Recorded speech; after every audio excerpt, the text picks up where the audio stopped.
The heart monitor let out one long, flat sound that seemed to slice the room in two. Nurses froze. A doctor rushed forward. And the woman standing by the window, still wearing a brand new wedding ring that felt too heavy for her finger, felt her stomach drop as if the floor had vanished beneath her. This wasn't how it was supposed to go. Not tonight. Not after everything she had agreed to. Before we go any further, if you love stories that remind you how kindness can change a life, take a second to subscribe to Kindness Tellies, tap like, and share your thoughts in the comments. Your support helps us keep bringing you these heartfelt moments. Now, let me tell you what really happened. A year earlier, her life looked nothing like that hospital room. She lived in a cramped apartment on the edge of Chicago, the kind with peeling paint on the windowsills and a heater that rattled all winter. Every morning she woke before sunrise, brewed the cheapest coffee she could find, and counted her tips from the diner where she worked double shifts. Bills covered her kitchen table like fallen leaves. Medical debt from her mother's treatments. Student loans she never finished paying because she had to drop out. Late notices with red stamps that made her chest tighten every time she looked at them. She wasn't lazy. She wasn't careless. Life had just kept knocking her down faster than she could stand up. At the diner, she smiled until her cheeks hurt. She refilled coffee for truckers, wiped tables, listened to strangers complain about traffic and weather. Sometimes they left generous tips. Most times they didn't. Still, she had a soft heart. She always did. She slipped extra fries into a kid's order when she knew the family couldn't afford more. She covered a homeless man's breakfast with her own money. She called her mom every night, pretending everything was fine so her mother wouldn't worry.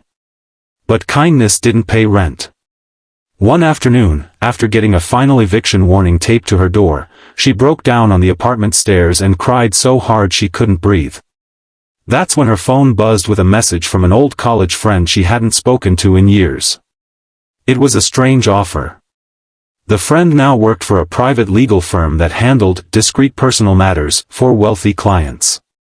She said there was a man, older, extremely rich, and terminally ill, who needed a wife. Not for love. Not even really for companionship. For paperwork. He wanted someone trustworthy to marry him so he could secure certain assets away from greedy relatives who were already circling like vultures. In return, the woman would receive a generous settlement after his passing. Enough to erase debts. Enough to start over. The number she mentioned made her hands shake. It felt unreal. Like something out of a movie. At first, she laughed and said no. It sounded cold. Transactional. Almost heartless. Marry a dying stranger for money? But that night, when the landlord called again and her mom mentioned skipping medication to save costs, the offer crept back into her mind. She told herself it wasn't hurting anyone. The man was already dying. He knew exactly what he was asking for. Maybe it wasn't love, but maybe it was survival.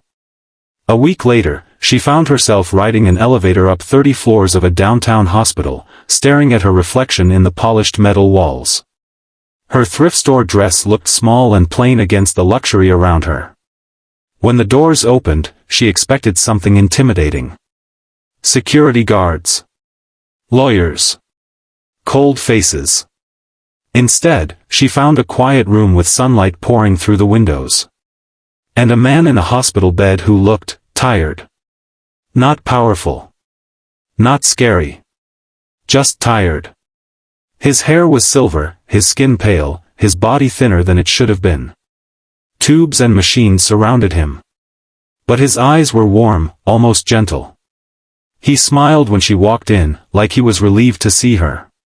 They talked for hours that first day. He didn't act like a billionaire. He didn't brag. He asked about her life instead. Her job. Her mom. What music she liked. He told her about building his company from nothing, sleeping in his car during his 20s, losing his wife years ago to cancer. He spoke about her with such tenderness that it made her throat ache. "I'm not afraid of dying," he said quietly. I'm afraid of leaving everything I built to people who never cared about me. I'd rather help someone who's still fighting. That line stayed with her. Someone who's still fighting. The marriage happened quickly. A small ceremony in the hospital chapel. Just a lawyer, a nurse, and a tired priest. When he slid the ring onto her finger, it felt heavier than gold. It felt like guilt. She kept reminding herself it was a deal. A contract. Nothing more. But after that, she started visiting him every day. At first, she thought she'd just sign the papers and keep her distance. Instead, she found herself bringing him homemade soup from the diner. Reading to him from the newspaper. Telling him silly stories about rude customers just to make him laugh. He laughed a lot, actually. A soft, wheezy laugh that made his eyes crinkle. One afternoon, she noticed the flowers in his room had wilted. Without thinking, she replaced them with fresh ones she bought with her tip money. You didn't have to do that, he told her. I know, she said. I wanted to. Something shifted after that. It stopped feeling like a business arrangement. It started feeling like friendship. He began asking the nurses to teach her about his medications so she could help. She stayed late, adjusting his pillows, holding his hand when the pain got bad. Sometimes he talked about regrets. About wishing he'd worked less and loved more. She listened. Not because she had to. Because no one else did. His relatives visited only when lawyers were present. They barely looked at him, but they stared at her like she'd stolen something. Maybe she had. But not what they thought. She had his trust. Months passed, and instead of getting worse, he slowly got stronger. New treatments. Experimental therapies. His numbers improved. Doctors called it unexpected. A miracle, even. And that's when fear crept into her heart. Because the healthier he became, the more complicated everything felt. If he survived, what was she? A gold digger who tried to marry a dying man? She started avoiding his eyes, ashamed of how it all began. One evening, he noticed. You're pulling away, he said gently. Tears filled her eyes before she could stop them. She told him everything. How desperate she'd been. How she'd agreed for the money. How guilty she felt now that she actually cared. She expected anger. Instead, he squeezed her hand. I knew, he said softly. From the beginning. She blinked. You knew? Of course. You think a lifetime businessman can't read people? He smiled. But you stayed. You didn't have to. That part was real.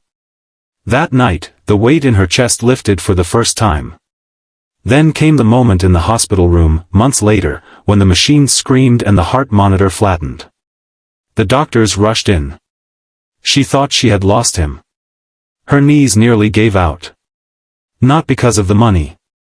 Because she couldn't imagine a world without his quiet jokes, his stories, the way he called her, kiddo, like she was family. They shocked his heart. Once. Twice. And then. A beep. Another. Slow. Steady. He was back. Weeks later, he walked out of that hospital on his own feet. Alive. Truly alive. The lawyers expected him to annul the marriage. His relatives pushed for it, whispering that she had manipulated him. Instead, he called everyone into the living room of his house and said calmly, "She didn't marry me for my money. She stayed when there was nothing to gain. That's the only reason I'm still here." He transferred part of his fortune into a foundation under both their names. Not for yachts or mansions. For medical bills for families like hers. For small scholarships. For people drowning quietly the way she once had. You reminded me what matters, he told her. Let's use this second chance right. Their relationship grew slowly, naturally. Not forced. Not transactional. Built on shared breakfasts, long talks, and the kind of comfort that feels like home. It wasn't the fairy tale love she'd imagined as a girl. It was better. Real. Chosen every day. And sometimes, when she looks at that same ring, she remembers how it once felt like guilt and fear. Now it feels like something else entirely. Gratitude. Because what started as a desperate decision turned into a life built on compassion, honesty, and unexpected love. They spent their days helping others climb out of the same dark places they once knew, proving that kindness can grow in the most unlikely soil. And maybe that's the real miracle. Not the recovery. Not the money. But two strangers choosing to care for each other when they didn't have to. If this story touched you, share your own moments of kindness in the comments, and never forget how one small act of heart can change everything.